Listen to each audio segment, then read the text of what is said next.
Hello everybody, welcome to exam mode. I am Shubham Verma और हम लोग आपके यूपीएससी सीडीएस 2 2026 के लिए फुल सिलेबस इस चैनल पे फ्री ऑफ कॉस्ट कवर करा रहे हैं। Me along with my brother going to complete your syllabus within a time frame, ठीक है। और जिसमें हम लोग ये साइंस का सब्जेक्ट पहले स्टार्ट कर रहे हैं। कल एक लेक्चर हुआ था कार्बोहाइड्रेट्स के बारे में, अगर आपने पहले वो नहीं देखा है तो पहले वो जाके देखिए, उसके बाद फिर ये देखिएगा। और आज हम लोग प्रोटीन, फैट और विटामिन के बारे में बात करेंगे। ये तीनों टॉपिक है जहाँ से हर साल आपके एग्ज़ाम में 1 से 2 क्वेश्चन आ ही जाते हैं, ठीक है फ्रेंड्स। तो थोड़ा सा ध्यान से देखिएगा। तो प्रोटीन से हम लोग स्टार्ट करेंगे। सो बेसिकली आपसे अगर पूछा जाए कि प्रोटीन होता क्या है, एक लेमैन लैंग्वेज में अगर आपसे पूछा जाए प्रोटीन क्या होता है, तो आप ये बता सकते हैं जैसे कि ब्रिक्स चाहिए होती हैं किसी वॉल को बनाने के लिए, उसी तरीके से आपकी बॉडी को बनाने के लिए भी एक फाउंडेशन ब्लॉक की ज़रूरत होती है। वो प्रोटीन प्रोवाइड करता है आपको। प्रोटीन आपको फाउंडेशन ब्लॉक प्रोवाइड करता है। ये चीज़ आपको दिमाग में रखनी है, ये लेमैन टर्म में है, ठीक है। और अगर प्रोटीन का हम देखा जाए, प्रोटीन की सबसे बेसिक यूनिट होती है, वो होती है अमीनो एसिड, ठीक है। अमीनो एसिड इसकी सबसे बेसिक यूनिट होती है। ये चीज़ आपको दिमाग में रखना है, ठीक है। ये क्या करता है, एनर्जी प्रोवाइड करता है हमें, और उसके बाद वो एनर्जी हम लोग अपनी बॉडी के मेंटेनेंस में लगाते हैं, ठीक है। मेंटेनेंस में लगाते हैं, ये चीज़ दिमाग में आपको रखनी है। तो ये कुछ बेसिक बातें थी आपकी प्रोटीन के बारे में। अब एक एक करके प्रोटीन के वो फैक्ट हम लोग कवर कर लेते हैं जो आपके एग्जाम में पूछे जाते हैं। पहला बात आपको याद रखनी है इसमें कि प्रोटीन से आपसे पूछा जाए कि प्रोटीन की डिस्कवरी किसने करी थी, ठीक है। प्रोटीन का टर्म किसने कॉइन किया था ये बताना है, तो वो आपको याद रखना है मुल्डर, ठीक है जी, मुल्डर और बर्जीलियस, ठीक। ये दो लोग थे जिन्होंने प्रोटीन की खोज करी थी। इन्होंने टर्म भी कॉइन किया था, मुल्डर एंड बर्जीलियस, ये दिमाग में रखना है, ठीक। अब नेक्स्ट फैक्ट इसका पूछा जाता है आपसे, एक चीज़ आपको याद रखनी है कि आपका जो प्रोटीन होता है वो कार्बन, हाइड्रोजन, ऑक्सीजन तो इन्वॉल्व करता ही है, पर इसमें एक एक्स्ट्रा चीज़ ऐड हो जाती है जिसकी वजह से ये प्रोटीन का स्ट्रक्चर ले लेता है, वो होती है आपकी नाइट्रोजन।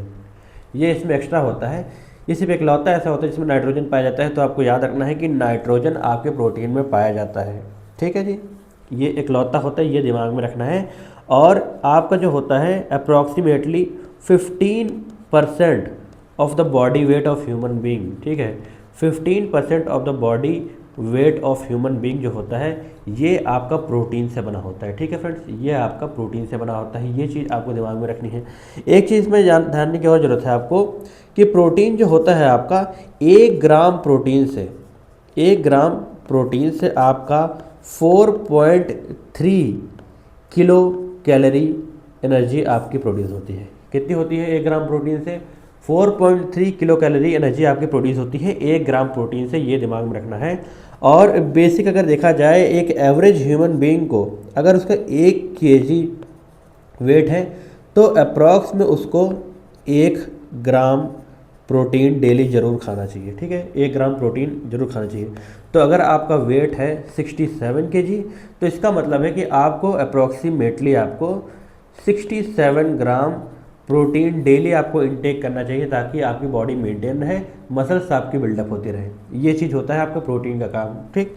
एक चीज़ आपको याद इसमें और रखनी है कि प्रोटीन जो होता है वो आपको प्रोटेक्ट करता है बाय प्रोड्यूसिंग एंटीबॉडीज़, ठीक है, बाय प्रोड्यूसिंग एंटीबॉडीज़, ये दिमाग में रखना है। एंजाइम्स जो होते हैं वो आपके मेनली होते हैं प्रोटीन, ठीक है जी। जो आपके एंजाइम्स होते हैं ये मेनली आपके प्रोटीन होते हैं। लेकिन अगर मैं वाइसा वर्सा अगर बात करूं, ठीक है, वाइसा वर्सा अगर मैं बात करूं कि क्या आपके सारे के सारे प्रोटीन एंजाइम्स होते हैं, तो ये बिल्कुल गलत हो जाएगा। ये दिमाग में रखना है, all enzymes are not proteins, ठीक है, ये दिमाग में रखना है। ये चीज़ हमेशा आपको याद रखनी है, ठीक है। ये एक एक्सेप्शनल कंडीशन है जो आपको दिमाग में रखनी है, ठीक। अब चलते हैं हम लोग आगे थोड़ा एक और स्लाइड की ओर। मैंने आपको बता दिया है कि प्रोटीन जो होता है आपका स्ट्रक्चरल कंपोनेंट होता है बॉडी का, ये बिल्डिंग ब्लॉक्स के तरीके से काम करता है। इसका बेसिक यूनिट होता है आपका अमीनो एसिड, ये दिमाग में रखना है। उसके बाद अब आपका देखा जाए कि जो आपका अमीनो एसिड होता है, अमीनो एसिड जो आपका होता है वो बेसिकली 2 पार्ट्स में डिवाइड करे जाते हैं। ये एग्जाम में पूछा जाता है, थोड़ा ध्यान से देखिएगा। एक होता है आपका एसेंशियल अमीनो एसिड और एक आपका होता है नॉन एसेंशियल अमीनो एसिड। ठीक है जी, थोड़ा नोट करते चलिएगा ढंग से। एसेंशियल अमीनो एसिड्स वो होते हैं अमीनो एसिड जो हमारे बॉडी में सिंथेसाइज नहीं होते हैं, ठीक, not synthesised in our body, मतलब कि ये हमारे बॉडी में नहीं बनते हैं। और जो आपके नॉन एसेंशियल अमीनो एसिड होते हैं ये हमारी बॉडी में सिंथेसाइज होते हैं। ठीक है जी, मतलब कि हमारे बॉडी में ये बनते हैं। इसका मतलब है हमें इसे बाहर से लेने की ज़रूरत नहीं पड़ती है। तो एसेंशियल अमीनो एसिड को हमें बाहर से इनटेक करना पड़ता है और ये मेनली आपके 10 इन नंबर्स होते हैं। सेम इसी तरीके से नॉन एसेंशियल अमीनो एसिड भी आपके मेनली 10 इन नंबर्स होते हैं। ठीक, ये एसेंशियल और नॉन एसेंशियल अमीनो एसिड हो गई। अमीनो एसिड क्या होता है आपका, ये बेसिक यूनिट होती है आपकी प्रोटीन की। ठीक, कनेक्ट करके चलिएगा, ठीक है, तभी आपको समझ आएगा। तो अगर हम लोग आगे चलते हैं, इसमें एक चीज़ जानने की और ज़रूरत है थोड़ा आपको, कि जब हम लोग देखते हैं कि availability of the essential amino acid, तो उसके ऊपर एसेंशियल अमीनो एसिड में आपको उसको 2 पार्ट में डिवाइड किया गया है। ठीक है, फर्दर इसका बाइफर्केशन हुआ है। एक होता है आपका फर्स्ट क्लास अमीनो एसिड और सेकंड होता है आपका सेकंड क्लास अमीनो एसिड। ठीक है, वो प्रोटीन वे फिर वो एसेंशियल आइटम्स जिसमें कि सारे के सारे अमीनो एसिड जो मैंने आपको बताया 10 होते हैं, वो सारे के सारे जिसमें पाए जाते हैं वो आपके फर्स्ट क्लास अमीनो एसिड कहलाते हैं। ठीक है, इसमें सभी की तरीके से सारे प्रोटीन जितने भी एसेंशियल होते हैं बॉडी के लिए वो सभी आपके उसमें पाए जाते हैं। जैसे कि इसका एग्जाम्पल है आपका हो गया एग हो गया, ठीक है, एग हो गया आपका, मीट हो गया, फिश हो गया। ठीक, ये इसके एग्जाम्पल है। और सेकंड क्लास में आपके वो आते हैं जिसके इंटेक करने से आपकी बॉडी में सभी प्रोटीन की रिक्वायरमेंट नहीं पहुंच पाती है। ठीक, तो इसके एग्जाम्पल क्या है, इसके एग्जाम्पल आपके हैं सोयाबीन, ये याद रखना है, सोयाबीन इसका एग्जाम्पल है। और साथ ही साथ आपकी जो पल्सेस है, पल्सेस भी सेकंड क्लास अमीनो एसिड के एग्जाम्पल है। कौन से, एसेंशियल अमीनो एसिड के। ठीक है, होपफुली आपको समझ आया होगा। यहाँ से अगर क्वेश्चन आता है तो आप लोग कवर कर ले जाएंगे। अब हम लोग यहाँ पर से आगे चलते हैं। ये प्रोटीन का बेसिक लेआउट है, जितना यहाँ से पूछा जा सकता है वो मैंने आपको बता दिया है, यहाँ से बाहर नहीं आता है। अब हमको पता करनी है कि प्रोटीन की डेफिशिएंसी की वजह से कौन कौन सी डिजीज़ेज आपकी होती हैं। तो हम लोग हेडिंग डाल लेते हैं, प्रोटीन डेफिशिएंसी डिजीज़। ठीक है, प्रोटीन की डेफिशिएंसी की वजह से आपकी बॉडी में कौन कौन सी डिजीज़ होती हैं ये जानना आपके लिए बहुत ज़्यादा ज़रूरी होता है। पेपर के लिए तो ज़रूरी है ही, साथ ही साथ आपके day to day daily life के लिए भी बहुत ज़्यादा ज़रूरी होती है। ठीक है, आपकी पर्सनैलिटी को बिल्डअप करने के लिए प्रोटीन बहुत ज़्यादा रिक्वायरमेंट होता है इस चीज़ का। ठीक है, तो ये चीज़ थोड़ा दिमाग में रखना है, थोड़ा सा ध्यान से पढ़ना है, उसे अप्लाई भी करना है अपने रियल लाइफ में। ठीक, तो एक होता है बीमारी होती है ख्वाशिरखोर, ठीक, और एक आपकी बीमारी होती है मरसमस। ठीक, ये दोनों होता है, ये पूछे जाते हैं। इसमें टर्म्स कई बार जो होता है वो थोड़ा बहुत इंटरचेंज कर देता है और ऑप्शन के साथ यूपीएससी खिलवाड़ करता है, थोड़ा ध्यान से देखिएगा। ठीक है, ख्वाशिरखोर क्या होता है, ये आपके जो चिल्ड्रन होते हैं जो बिलो 5 ईयर्स ऑफ एज होते हैं। ठीक है, जिनकी एज 5 साल से कम होती है। ठीक, 5 साल से कम जिनकी एज होती है उनके अंदर ख्वाशिरखोर नाम की प्रोटीन की डेफिशिएंसी की बीमारी होती है। ठीक, और इसमें क्या होता है, इसके सिम्पटम अगर आप देखें कि इसके सिम्पटम्स होते हैं, क्या होता है सिम्पटम्स इसके, डार्क स्किन, रेडिश स्किन, और साथ ही साथ इसके मेंटल रिटार्डेशन, ये इसके सिम्टम्स हैं। अगर किसी बच्चे में आपको ऐसे कुछ सिम्टम्स नज़र आ रहे हैं, इसका मतलब है कि उसको प्रोटीन डेफिशिएंसी की डिजीज़ है। तो आप उसके पेरेंट्स को ये आप बता सकते हैं, जागरूक कर सकते हैं कि हाँ जी आपके बच्चे को ऐसी ऐसी दिक्कतें हैं, तो अगर आप प्रोटीन का इंटेक करते हैं तो वो ठीक हो सकता है। ठीक है, तो ये चीज़ थोड़ा रियल लाइफ में अप्लाई करने वाली चीज़ भी है। और सेकंड चीज़ है मेरस्मस। अगर मेरस्मस हम लोग देखें तो मेरस्मस आपका 1 से 2 साल के बच्चों तक होता है। 1 to 2 ईयर्स ऑफ जो बेबीज़ होते हैं उनको मेरिस्मस नाम की प्रोटीन डेफिशिएंसी डिजीज़ होती है। ये चीज़ आपको याद रखना है। और इसके सिम्टम्स क्या हैं? इसके सिम्टम्स होते हैं आपके थिन स्किन। कुछ छोटे छोटे बच्चे होते हैं ना जिनकी स्किन बहुत ज़्यादा पतली होती है, अक्सर उनको मेरिस्मस नाम की डिजीज़ होती है, जो चीज़ उनको पता नहीं होती है उनके पेरेंट्स को। तो ये चीज़ आप बता सकते हैं, अगर आपके आसपास अगर कोई ऐसा बच्चा है तो होपफुली वो ठीक भी रिकवर भी कर सकता है। ठीक है, तो ये थिन स्किन हो गया। साथ ही साथ फिजिकल एंड मेंटल ग्रोथ उसका हार्मोनाइज नहीं होता है। ठीक है, फिजिकल और मेंटल ग्रोथ स्टेबलाइज नहीं हो पाता है और उसकी बॉडी लगभग स्केलेटन की तरीके से बिहेव करती है। ठीक है, स्केलेटन सिस्टम जो होता है स्केलेटन की तरह एक ढांचे की तरीके से उसकी बॉडी होती है। मसल नाम की चीज़ बहुत ज़्यादा कम उसमें होती है। ठीक, तो ये चीज़ होता है मेरिस्मस की बीमारी, और ये इनके बीच में डिफरेंस है। यूपीएससी यहाँ से आपको कंफ्यूज कर सकता है, वो ईयर्स में खिलवाड़ करेगा आपसे। ठीक है, तो ये थोड़ा प्रोटीन डेफिशिएंसी डिजीज़ की तो थी, क्वासिकोर और मेरिस्मस। होपफुली आपको समझ आया होगा। अब हम लोग नेक्स्ट स्लाइड की ओर चलते हैं। अब हम लोगों ने प्रोटीन टॉपिक अच्छे तरीके से कवर कर लिया है। ठीक, अब हम लोग बात करेंगे फैट्स के ऊपर। देखिए, प्रोटीन से मोस्टली अगर आपसे यूपीएससी पूछेगा तो इसी के इर्द गिर्द आपसे क्वेश्चन पूछता है, वो ज़्यादा घुमाने की कोशिश नहीं करता है। एनसीईआरटी का जो निचोड़ है, जो मैंने अपने नोट्स में बनाया है, ठीक है, वो मैं आपको प्रोवाइड कर रहा हूँ।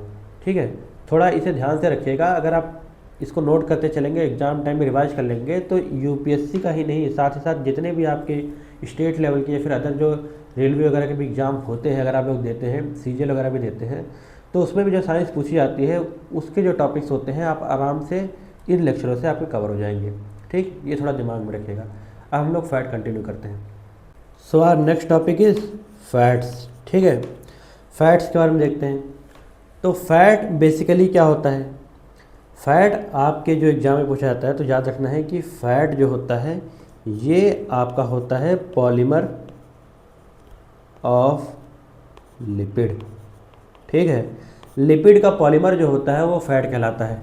इसका मतलब है बेसिक यूनिट आपकी फैट की होती है वो लिपिड होती है, याद रखना है, स्टार मार्क कर लीजिए, यहाँ से क्वेश्चन आता है। ठीक, तो पॉलीमर ऑफ लिपिड आपका फैट कहलाता है। और ये चीज़ आपको याद रखना है कि जो आपका फैट होता है उसमें कार्बन, हाइड्रोजन एंड ऑक्सीजन पाए जाते हैं।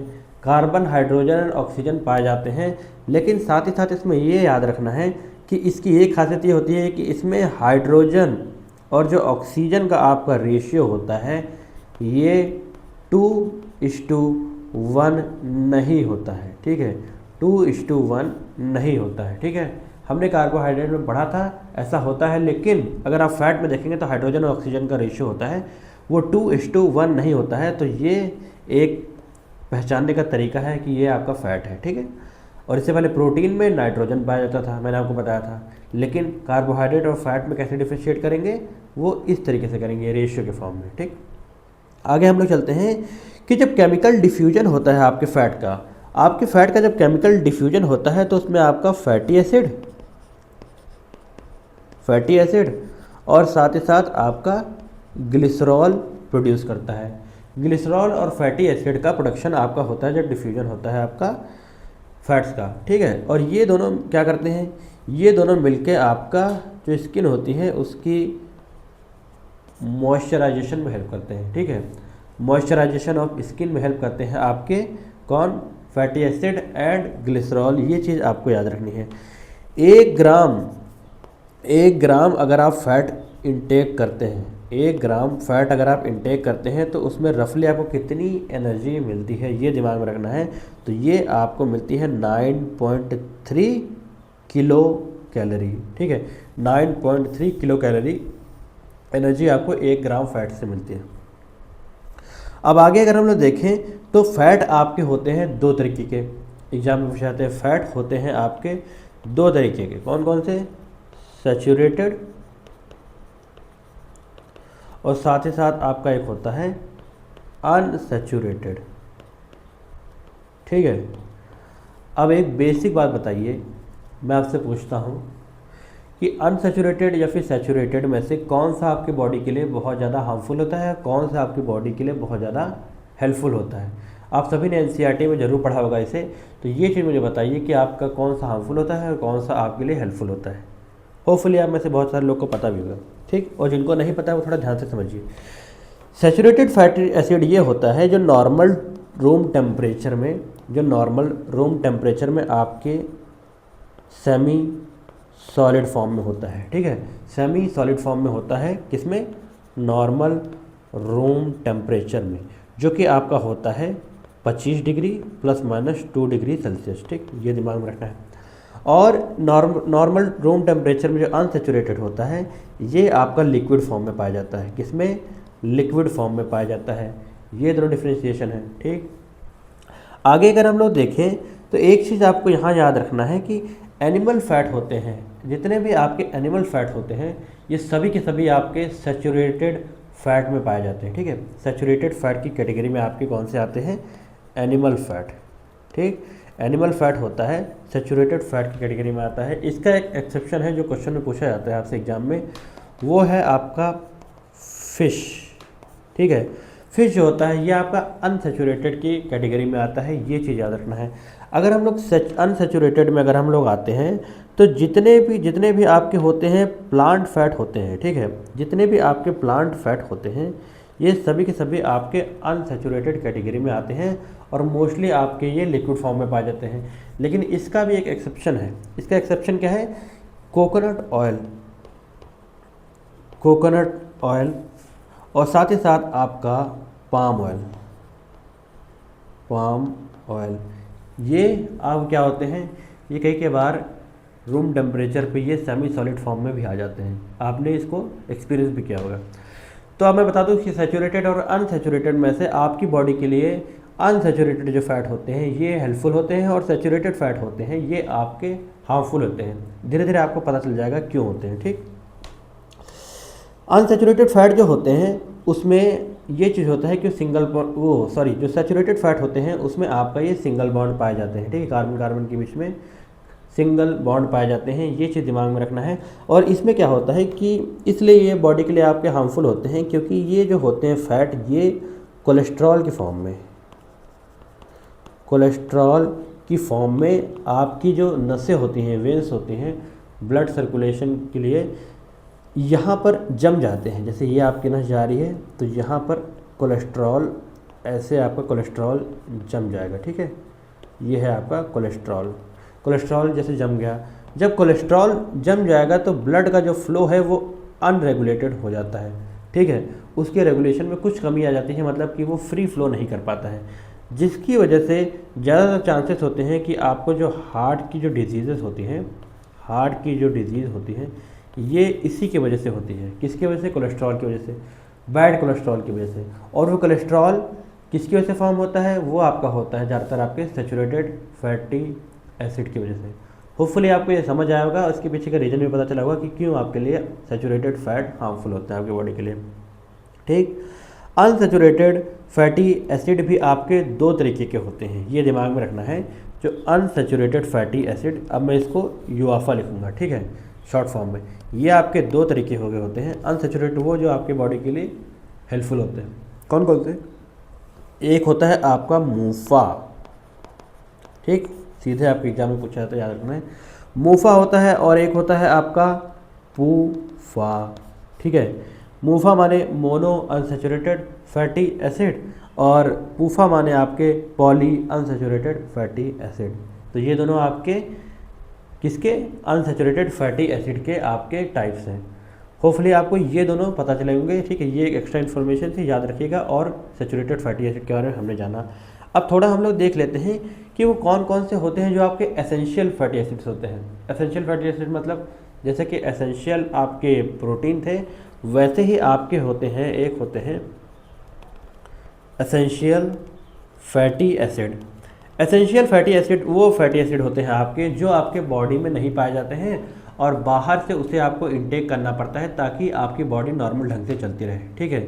ये आपकी बॉडी के लिए काफ़ी एसेंशियल होते हैं, इसीलिए इसका नाम एसेंशियल फैटी एसिड रखा गया है। अब इसके एग्जाम्पल अगर आप देखें, ठीक है, इसके एग्जाम्पल अगर आप देखें तो एक होता है आपका ओमेगा 3 फैटी एसिड, ठीक है, और एक होता है आपका ओमेगा 6। और ये दोनों के दोनों आपके कहाँ पाए जाते हैं? ये दोनों के दोनों आपके फिश ऑयल में और जो लोग नॉन वेजिटेरियन हैं उनको पता कर लीजिए कि वो कैसे, मतलब कहाँ से ले सकते हैं इनको, तो वो लोग उसे ले सकते हैं वॉलनट से। ठीक, वॉलनट माने कि अखरोट से वो लोग ये चीज़ें ले सकते हैं। कौन से? एसेंशियल फैटी एसिड जो उनकी बॉडी के लिए रिक्वायर्ड होते हैं। अब इनका जो होता है रोल कहाँ पर होता है? इनका रोल होता है आपकी विजन को बरकरार रखना, आपकी जो रोशनी होती है आँखों की उसको ठीक रखना, उसको और तेज़ बनाए रखना। इसके लिए हेल्पफुल होते हैं आपके एसेंशियल फैटी एसिड जो होते हैं, और साथ ही साथ ये आपके ब्रेन के लिए, ठीक, आपके ब्रेन के लिए, आपके मेमोरी पावर के लिए ये बहुत ज़्यादा हेल्पफुल होते हैं। तो ये चीज़ें आपको कहाँ कहाँ से मिलती हैं? ये चीज़ें आपको फिश ऑयल से मिल सकती हैं और साथ ही साथ आपको वॉलनट से मिल सकती हैं। अब आप लोग देख सकते हैं कि क्या आप कौन सी कैटेगरी में फॉल करते हैं और कौन सी चीज़ें आपको इंटेक करनी है आपके दिमाग की पावर को बढ़ाने के लिए। ठीक है, ये आपके लिए बहुत ज़्यादा हेल्पफुल रहने वाली है। तो होपफुली आपको एसेंशियल फैटी एसिड के बारे में भी पता चल गया। यहाँ से एग्जाम में क्वेश्चन ओमेगा 3 ओमेगा 6 से आता है, तो ये चीज़ आपको याद रखनी है कि दोनों आपका कौन से होते हैं? एसेंशियल फैटी एसिड्स होते हैं। ठीक, अब हम लोग कोलेस्ट्रॉल के बारे में हमने देखा था, अब कोलेस्ट्रॉल के बारे में थोड़ा ध्यान से देख लेते हैं। कोलेस्ट्रॉल, ठीक है फ्रेंड्स, कोलेस्ट्रॉल हेडिंग डाल लीजिए आप लोग। कोलेस्ट्रॉल क्या होता है? ये भी आपका मेडअप ऑफ होता है, किसका बना होता है? Made up of lipids. ठीक है, लिपिड्स से इसका फॉर्मेशन होता है आपके कोलेस्ट्रॉल का, ये दिमाग में रखना है। और ये आपके बॉडी में कुछ हार्मोन्स रिलीज करता है। कोलेस्ट्रॉल कुछ हार्मोन्स आपकी बॉडी में रिलीज करता है। हार्मोन जो रिलीज करता है वो क्या हेल्प करते हैं? वो आपका बाइल जूस के सिंथेसिस में हेल्प करते हैं। किसके? Synthesis of bile juice. ठीक है, ये चीज़ याद रखनी है कि बाइल जूस के सिंथेसिस में हेल्प करते हैं कोलेस्ट्रॉल के द्वारा जो हार्मोन बनाए जाते हैं। ठीक, अब वो कौन कौन से हार्मोन है उसके बारे में थोड़ा देखते हैं, पर उससे पहले ये चीज़ आपको ये याद रखना है कि एक एवरेज बॉडी में अगर उसके 90 से लेके 110 मिलीग्राम तक कोलेस्ट्रॉल है उसकी बॉडी में अगर प्रेजेंट है, ठीक, 90 से लेके 110 मिलीग्राम तक कोलेस्ट्रॉल अगर वो एवरीडे इंटेक कर रहा है तो वो गुड कोलेस्ट्रॉल की कैटेगरी में फॉल करेगा। किसके? गुड कोलेस्ट्रॉल, मतलब कि वो उसके बॉडी के लिए हेल्पफुल होता है, मतलब इतना तो उसको चाहिए होता है। क्यों? कोलेस्ट्रॉल की रिक्वायरमेंट क्या होती है? तो कोलेस्ट्रॉल की रिक्वायरमेंट आपकी होती है रिप्रोडक्टिव जो आपकी प्रक्रिया है उसको मेंटेन रखने के लिए। ठीक है, रिप्रोडक्टिव प्रोसेस को मेंटेन रखने के लिए जो हार्मोन रिलीज होते हैं उसमें रिक्वायर्ड होते हैं आपके कोलेस्ट्रॉल। कुछ गुड कोलेस्ट्रॉल होते हैं, एक फिक्स कैटेगरी में अगर आप इंटेक कर रहे हैं कोलेस्ट्रॉल तो आपके बॉडी के लिए हेल्पफुल भी होते हैं क्योंकि ये रिक्वायर्ड होते हैं आपकी बॉडी के नॉर्मल फंक्शनिंग के लिए। ठीक, तो ये चीज़ आपको याद रखनी है। किस में हेल्प करते हैं? रिप्रोडक्शन में हेल्प करते हैं। ठीक, ये चीज़ याद रखनी है आपके दिमाग में। और ये कहाँ से आपको मिलते हैं? ये कहाँ से आपको मिल सकते हैं? तो आपको ये मिल सकते हैं एग यॉक से, और साथ ही साथ आपके किससे मिल सकते हैं? रेड मीट से। रेड मीट से भी आपको मिल सकते हैं। ये एग्जाम्पल थोड़ा याद रखिएगा, ये आपके एग्जाम में पूछ ले जाते हैं। ठीक, अगर हम लोग आगे देखते हैं कि जो कोलेस्ट्रॉल होते हैं, मैंने आपको बताया रिप्रोडक्शन में आपकी हेल्प करते हैं, मेल हार्मोन में और फीमेल हार्मोन में जो रिलीज होते हैं उनको बनाए रखने में आपके कोलेस्ट्रॉल की मदद करते हैं। कौन से? Good cholesterol. ठीक, अब हम लोग एक एक्स्ट्रा नाम पे आते हैं, लिपोप्रोटीन। अभी प्रोटीन में हमने क्यों नहीं कवर किया? क्योंकि यहाँ पर कुछ लिपिड यानी फैट का भी रोल है, तो फैट आपको पढ़ाना बहुत ज़रूरी था, तभी आप लिपोप्रोटीन के बारे में समझ पाएंगे। ठीक है, लिपोप्रोटीन हेडिंग आप लोग डाल लीजिए, लिपोप्रोटीन। तो लिपोप्रोटीन आपका होता है, क्या होता है? ये आपके कोलेस्ट्रॉल के ट्रांसपोर्टेशन में हेल्प करता है। क्या करता है?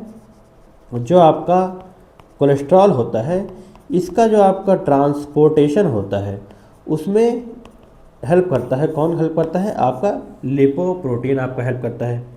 तो फ्रेंड्स, अगर हम लोग देखें कि बेसिक परसेंटेज और डेंसिटी में अगर हम लोग कैटेगराइज करें तो आपके जो लिपोप्रोटीन होते हैं वो 5 टाइप के होते हैं। ये थोड़ा याद रखिएगा, यहाँ से क्वेश्चन एग्जाम में आ जाता है। ठीक, तो एक पहला होता है आपका, होता है क्या होता है? काइलोमाइक्रॉन्स। काइलोमाइक्रॉन्स होते हैं। काइलोमाइक्रॉन्स में आपकी डेंसिटी जो होती है वो कोलेस्ट्रॉल की कितनी होती है? लेस देन 2%, ठीक है, लेस देन 2% होता है। उसके बाद आपका होता है VLDL, very low density cholesterol, ठीक है, वेरी लो डेंसिटी आपका लिपोप्रोटीन आपका होता है, वो VLDL कहलाता है। इसमें क्या होता है कि आपका 2 से 10% की डेंसिटी के आसपास होता है। उसके बाद आपका पाया जाता है कि LDL, लो डेंसिटी लिपोप्रोटीन, इसमें क्या होता है 10 से लेके 18% के आसपास पाया जाता है। उसके बाद आपका एक आता है IDL, इंटरमीडिएट वाला लेवल का आता है, इसमें 18 से 25%। और HDL में आपके 25 से 33%। अब इसमें बेसिक आपको ये याद रखना है कि जो आपका कौन सा होता है, VLDL होता है, वेरी लो डेंसिटी जो आपका लिपोप्रोटीन होता है, ये आपकी बॉडी के लिए हेल्पफुल होता है, ठीक। तो ये आपकी बॉडी के लिए हेल्पफुल होता है, ये गुड कोलेस्ट्रॉल की कैटेगरी में फॉल करता है। बाकी जितने आपके ये हैं, ये तीनों होते हैं, ये आपके बैड कोलेस्ट्रॉल की कैटेगरी में फॉल करते हैं। ऊपर का एक गुड, बाकी नीचे के 3 बैड, ठीक है। गुड कोलेस्ट्रॉल और बैड कोलेस्ट्रॉल के बारे में सुना होगा, वो यही होते हैं, ठीक है। कैसे होते हैं, थोड़ा हम लोग एक मैं आपको डायग्राम बना के बताता हूँ, वो चीज़ याद रखिएगा, वो आपको आसानी से याद भी हो जाएगा और एग्जाम में पूछेगा तो आपको गलत भी नहीं होगा। ये चीज़ हमने मान ली कि हमारी बॉडी है, और सेकंड बॉक्स हमने क्रिएट किया है लीवर का, ठीक। ऐसे याद रखिएगा कि जो भी आपके कोलेस्ट्रॉल जो आपके लीवर से बॉडी की ओर आ रहे हैं, ये सारे के सारे होते हैं आपके बैड कोलेस्ट्रॉल।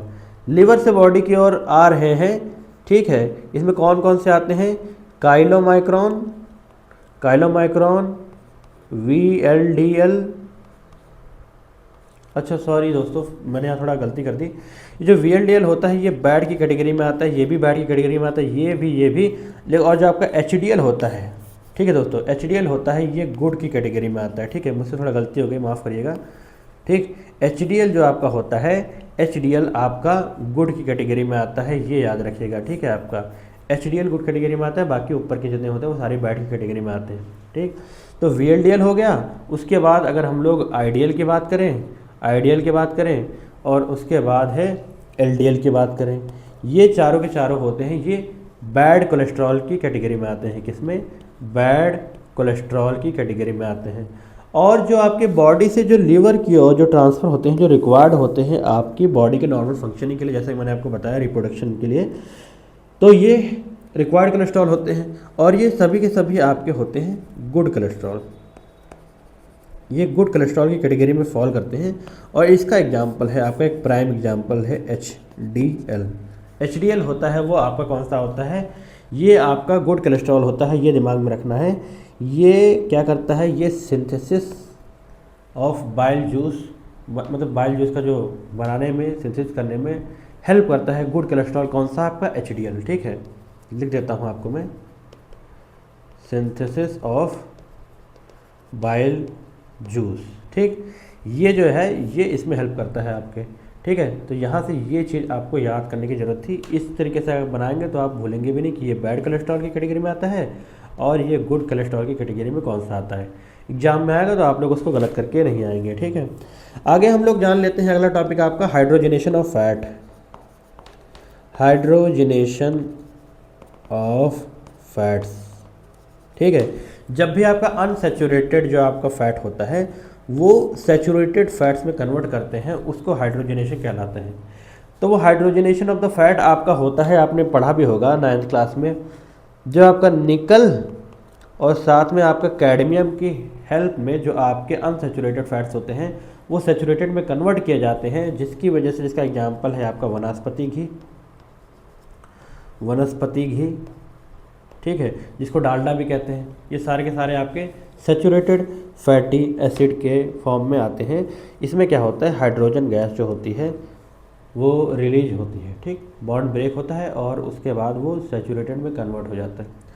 तो इसमें क्या होता है, वनस्पति घी जो होता है वो आपकी बॉडी के लिए बहुत ज़्यादा हार्मफुल होते हैं। इसका मतलब है सैचुरेटेड फैटी एसिड भी आपके बॉडी के लिए बहुत ज़्यादा हार्मफुल होते हैं, ठीक। ये आपकी बॉडी के लिए बिल्कुल हार्मफुल है, इसे अवॉइड करिएगा। अगर आपको लंबा जीना है और मरना है तो पक्का इसे आप इंटेक कर सकते हैं, कोई दिक्कत नहीं है, ठीक। तो ये बेसिक चीज़ थी जो आपको याद रखना है। इससे में क्या होता है कि जब बाय डिफ़ॉल्ट होते हैं वो आपके जितने भी अनसैचुरेटेड फैटी एसिड होते हैं ये सैचुरेटेड में कन्वर्ट नहीं कर पाते हैं, ठीक है, बाय डिफ़ॉल्ट नहीं कन्वर्ट कर पाते हैं, इसे ही कहते हैं ट्रांस फैट। क्या कहते हैं इसको, ये पेन नहीं चल रहा है थोड़ा, उसे क्या कहते हैं आपको, उसे कहते हैं ट्रांस फैट, ठीक है, याद रखना है कि ये ट्रांस फैट ये चीज़ कहलाता है आपका, ठीक है। तो ये फ़ैट के बारे में इतनी सारी चीज़ें हो गई। और फैट की अगर आप बेसिक चीज़ें अगर आप देखें जो आपको नोट करने की ज़रूरत नहीं है कि फ़ैट की आपकी डिजीज़ कौन कौन सी होती है, तो वो होती है आपकी obesity, mother of all disease इसे कहा जाता है। क्या कहा जाता है, इसे कहा जाता है आपका मदर ऑफ ऑल डिजीज़, ठीक है, ये दिमाग में रखना है, ओबेसिटी को मदर ऑफ ऑल डिजीज़ कहा जाता है, ठीक। हार्ट रिलेटेड प्रॉब्लम्स तो होती हैं, मैंने आपको कोलेस्ट्रॉल के बारे में बताया, वो चीज़ आप यहाँ से कनेक्ट कर सकते हैं और याद कर सकते हैं, ठीक है। और जो disease caused by the deficiency of the fat, आपके जो फैट की डेफिशिएंसी की वजह से कौन कौन सी डिजीज़ आपको होती हैं ये याद रखना है, ठीक। तो वो अलग से आपको होती हैं कि ड्राइनेस ऑफ जो स्किन होती हैं आपकी, ड्राइनेस ऑफ स्किन, स्किन की जो ड्राइनेस होती है वो भी आपकी होती है फैट की कमी की वजह से, क्योंकि ये ग्लिसरॉल आपका जो रिलीज करता है, ग्लिसरॉल क्या करता है, ग्लिसरॉल आपकी बॉडी में मॉइस्चराइजेशन की हेल्प करता है, लेकिन जब फैट ढंग से रिलीज नहीं होता है, आपकी बॉडी में इंटेक नहीं करते हैं आप लोग, तो आपकी स्किन ड्राई रहती है, जो कि मेजर आपका इसी का कारण होता है, ठीक है, ये आपको याद रखना है, ठीक। तो डेफिशिएंसी ऑफ द फैट जो होती है वो कॉज करती है by the deficiency of the vitamin, ये मैं आपको जो विटामिन बताऊंगा तब समझाऊंगा, ठीक है। एडेक जो होती हैं ये आपकी कौन सी होती हैं, एडेक विटामिन होती हैं, ये आपकी फैट सोल्यूबल होती है, अभी आप समझ लीजिए, बाद में हम थोड़ा डिटेल से इसके बारे में थोड़ा आपको समझाऊंगा मैं। खैर यहाँ छोड़ देते हैं, इसके बारे में आगे हम लोग डिस्कस करेंगे, ठीक। और अगर आपका फैट अगर अच्छे से आप इंटेक नहीं कर रहे हैं तो सिक्रीशन ऑफ जो बाइल जूस होता है, बाइल जूस जो का सिक्रेशन होता है वो भी आपका ढंग से नहीं हो पाता है फ़ैट की कमी की वजह से। तो ये सारी बीमारियां जो होती हैं वो फ़ैट की कमी की वजह से होती हैं। तो इस तरीके से हमने आपके दो टॉपिक कवर कर लिए, पहला हमने प्रोटीन पढ़ा, उसके बाद हमने फिर फैट पढ़ा, इससे पहले हमने कार्बोहाइड्रेट पढ़े थे। अब मैं विटामिन का चार्ट जो मैंने खुद के नोट्स बनाए हुए हैं वो डायरेक्टली मैं आपको अपलोड करके एक एक करके समझा देता हूँ, उसमें से आपको याद ही करना होता है, ठीक है। वो याद करने वाली चीज़ें हैं जो डायरेक्टली बिना याद किए आपको एग्ज़ाम में अगर पूछ लिया जाता है तो आपके गलत हो जाएंगे, वही रटने वाली चीज़ है, ठीक है। कुछ चीज़ें कॉन्सेप्ट वाली मैं बता दूंगा, बाकी चीज़ रटने वाली है, ठीक। तो अब चलते हैं हम लोग विटामिन की ओर, ठीक है। तो ये मेरे खुद के बनाए हुए नोट्स हैं जो मैंने उस समय बनाए थे जब मैं प्रिपरेशन कर रहा था, तो ये आपके लिए बहुत ज़्यादा हेल्पफुल होने वाले हैं, ठीक है। तो इसमें आपको ये याद रखना है कि विटामिन की जो स्टडी होती है, ठीक है, उसको विटामिनोलॉजी कहते हैं। क्या कहते हैं, विटामिनोलॉजी कहते हैं, बेसिक चीज़। सेकंड चीज़ आपसे ये पूछ सकता है कि किसके द्वारा इसकी डिस्कवरी करी गई थी, तो डिस्कवरी आपके ल्यूनिन के द्वारा करी गई थी, ठीक है। और जो टर्म दिया गया था ये आपके फंक के द्वारा किया गया था, ठीक।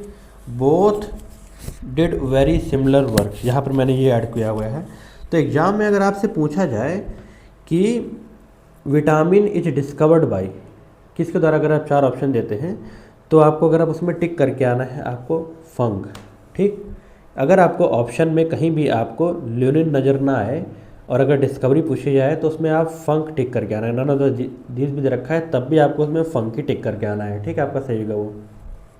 लेकिन अगर फंक और ल्यूनिन दे रखा है और दोनों ऑप्शन में गिवन है तो ल्यूनिन अगर दे रखा है तो डिस्कवरी ल्यूनिन ने करी है और टर्म दिया गया है फंक के द्वारा, ठीक। ये थोड़ा समझने की कोशिश करिएगा, यहाँ से यूपीएससी आपको थोड़ा कंफ्यूज करता है। तो विटामिन जो होते हैं, पहले चीज़ ये याद रखने की ज़रूरत होती है कि वो हमें कोई भी एनर्जी प्रोवाइड नहीं करते हैं। Vitamin does not provide us any energy, ये दिमाग में रखना है कि अगर पूछा जाए कि विटामिन आपको एनर्जी प्रोवाइड करते हैं तो विटामिन आपको एनर्जी प्रोवाइड नहीं करते हैं। तो क्या करते हैं विटामिन, तो विटामिन रेगुलेटर की तरीके से हमारी बॉडी में काम करते हैं, रेगुलेटर की तरीके से हमारी बॉडी में काम करते हैं और इनएक्टिव एंजाइम्स को एक्टिव एंजाइम्स में कन्वर्ट करने में हेल्प करते हैं।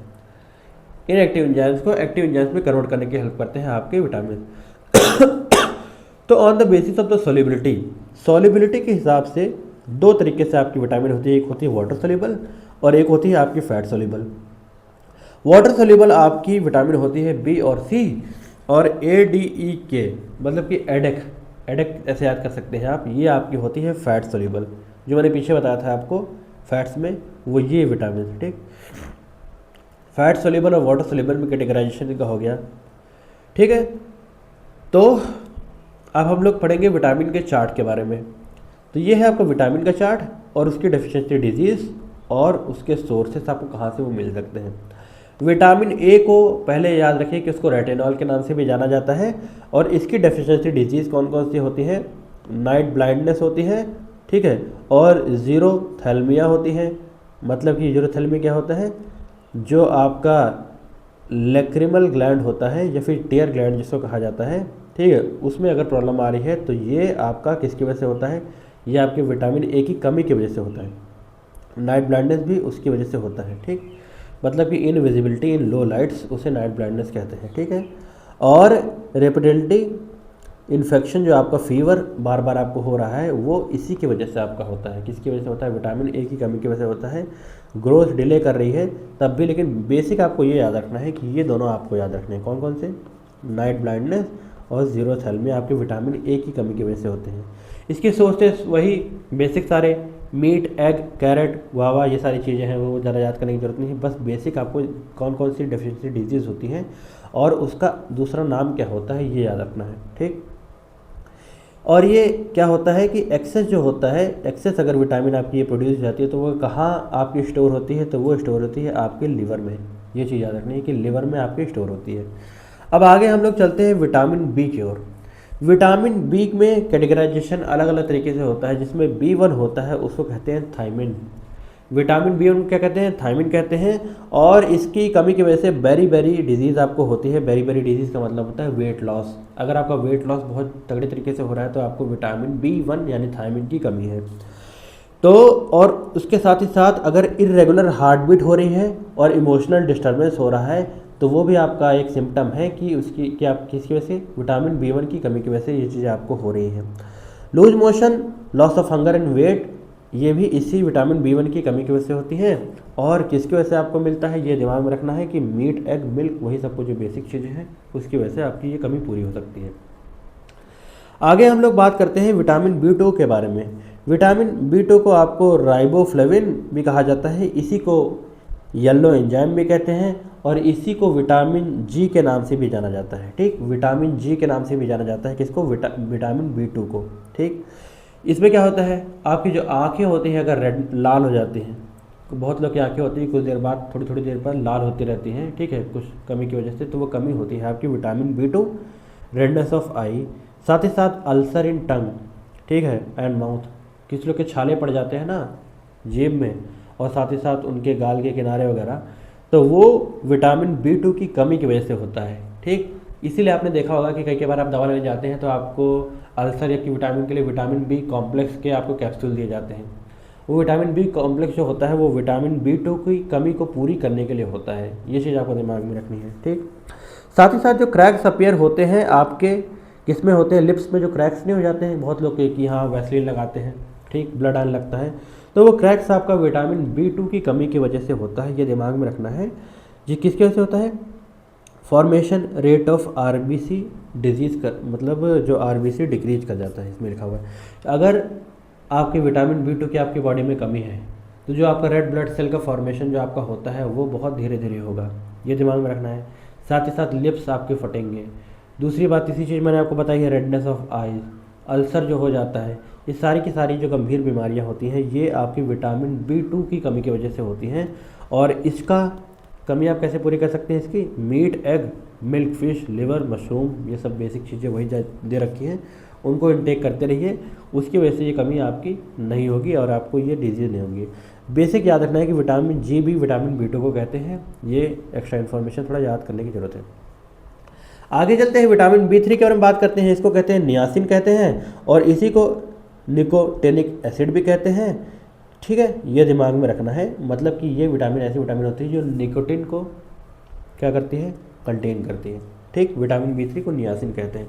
N for niacin, N for nicotine, ऐसे आप याद कर सकते हैं। स्किन की डिजीज इससे होती हैं और साथ ही साथ जो डाइजेशन में आपकी कमी होती है वो इसकी वजह से होती है। मेंटल डिसऑर्डर अगर हो रहा है तो विटामिन B3 की वजह से, कमी की वजह से हो रहा है। और जो 4D सिंड्रोम होता है, ठीक, 4D सिंड्रोम और पैलग्रा भी आपके विटामिन B3 की कमी की वजह से होता है। और विटामिन 4D बहुत खतरनाक बीमारी है फ्रेंड्स, ये दिमाग में रखिएगा। 4D आपके विटामिन B3 की कमी की वजह से होता है। तो 4D में जो 4D होते हैं कई बार उसका मतलब आपसे पूछ लिया जाता है, ठीक। यूपीएससी तो डायरेक्टली नहीं पूछेगा, लेकिन अदर एग्जाम में पूछ लिया जाता है, तो समझना थोड़ा ज़रूरी है। 4D में पहला डी जो होता है, अगर आपको डायरिया होती है, इसका मतलब धीरे धीरे आपकी स्टार्टिंग हो रही है, किसकी वजह से? विटामिन B3 की कमी की वजह से। डायरिया के बाद फिर होता है, क्या होता है? डर्मेटाइटिस होता है। वो क्या होता है? अंधुरिया जैसे कि होने लग जाती है, तो वो चीज़ अगर हो रहा है। थर्ड में क्या होता है? डिमेंशिया। डिमेंशिया माने कि इसकी और एडवांस स्टेज का मतलब हो जाता है, और जो हो जाता है कि आपकी मेमोरी लॉस होने लगती है, डिमेंशिया। और 4D में जो आखिरी डी होता है वो उसको कहलाता है डेथ, मतलब कि टोटल लॉस, मतलब एंड ऑफ हिस्ट्री, ठीक। अगर आपको 4D हो जाता है तो उसका आखिरी डे में आप पहुंच गए, इसका मतलब आप ख़त्म हो चुके हैं, ठीक है। ये थोड़ा ध्यान रखने की कोशिश कीजिएगा। तो विटामिन B3 की कमी से ऐसी ऐसी चीज़ें भी हो सकती हैं, तो होपफुली आपको ये याद रखना पड़ेगा, ठीक है। इसकी कमी आप लोग पूरी कर सकते हैं potato, tomato, milk, fish, pulses, ठीक है। इन सब की को खा के रेगुलेट करते रहिए, तो आपको ऐसी बीमारी ज़्यादातर होने नहीं पाएंगी, ठीक है। लेकिन 4D अगर आपको डायरिया हो रही है, डर्मेटाइटिस हो रही है, तो ज़रूर डॉक्टर को दिखाइए, क्योंकि ये 4D सिंड्रोम के बहुत ज़्यादा हद तक चांसेस है कि आपको 4D सिंड्रोम हो चुका हो, ठीक। आगे हम लोग विटामिन B5 के बारे में बात करते हैं, और ये लोग पैंथोथेनिक एसिड इसको कहा जाता है, बस इतना आप याद रखिएगा।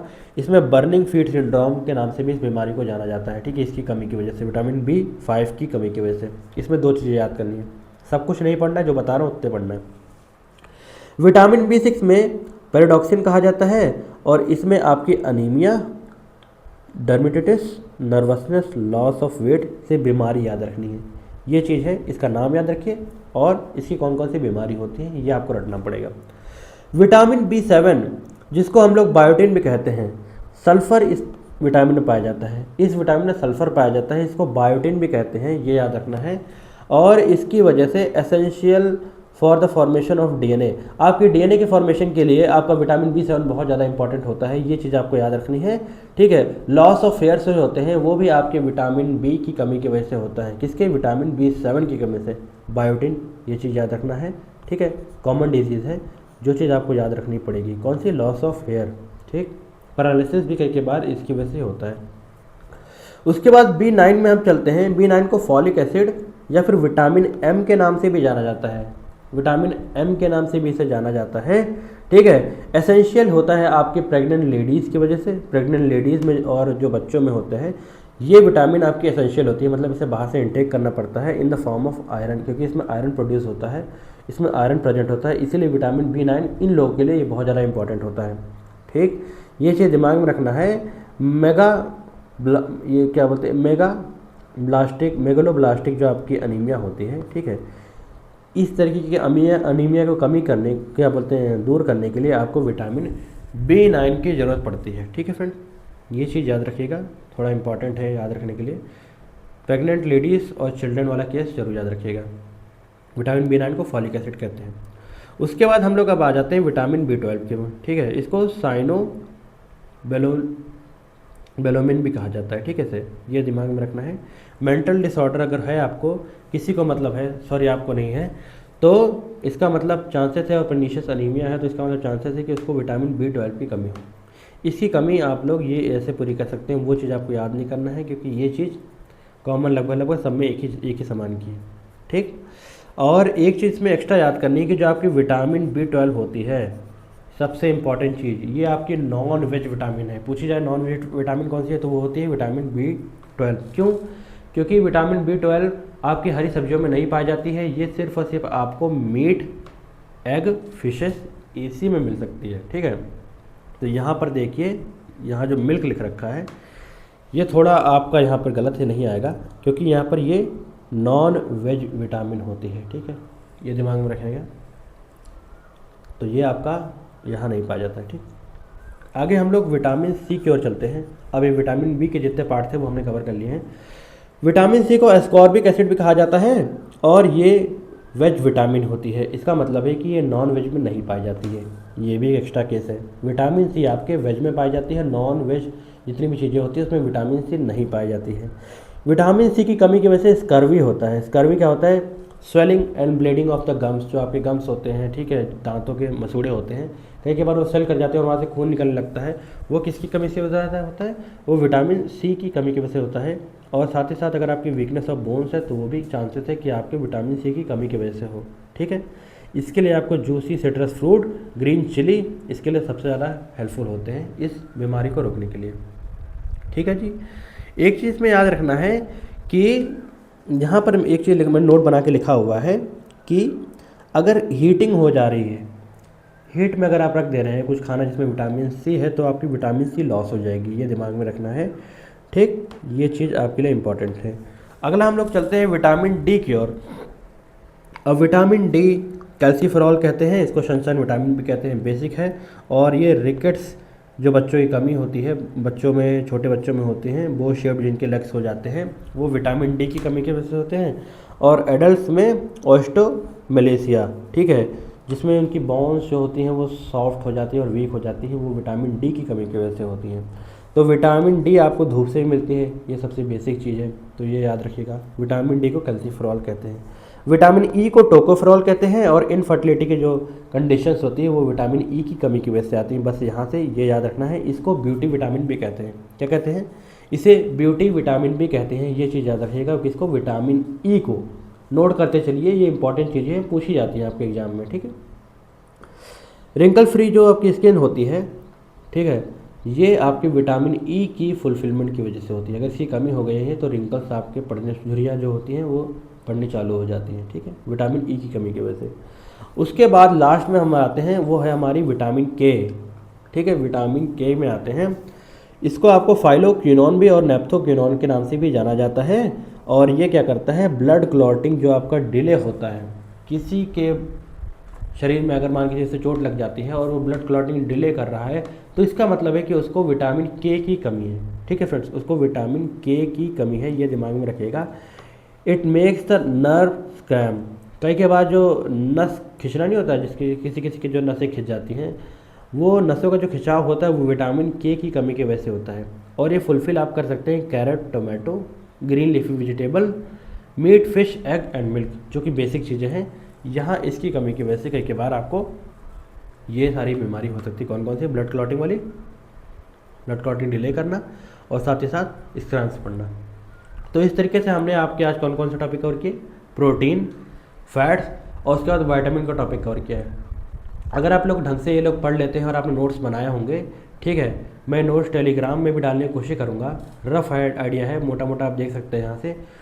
तो मैं मोटा मोटा आपको बता सकता हूँ कि आपके क्वेश्चन एग्जाम में गलत नहीं होंगे, ठीक है। ये मैंने एक्सपीरियंस के साथ बनाए हुए हैं और ये किसी भी एग्जाम में आपके लिए हेल्पफुल हो सकते हैं ये नोट्स। आगे हम लोग मिनरल्स कवर करेंगे, उसके बाद जो नेक्स्ट टॉपिक जो है वो भी अगले वीडियो में हम लोग कई चीज़ें कवर करने वाले हैं। तो stay tuned for the next video. और साइंस का जिसने पिछले लेक्चर नहीं देखा वो लोग जाके जरूर देखिए। और ये वीडियो अगर आपको अच्छी लगी हो तो इस वीडियो को जरूर लाइक कीजिए, क्योंकि ये मुझे मोटिवेट करेगा आपकी नेक्स्ट वीडियो बनाने में। और चैनल पर नए हैं तो इसे सब्सक्राइब कर लीजिए।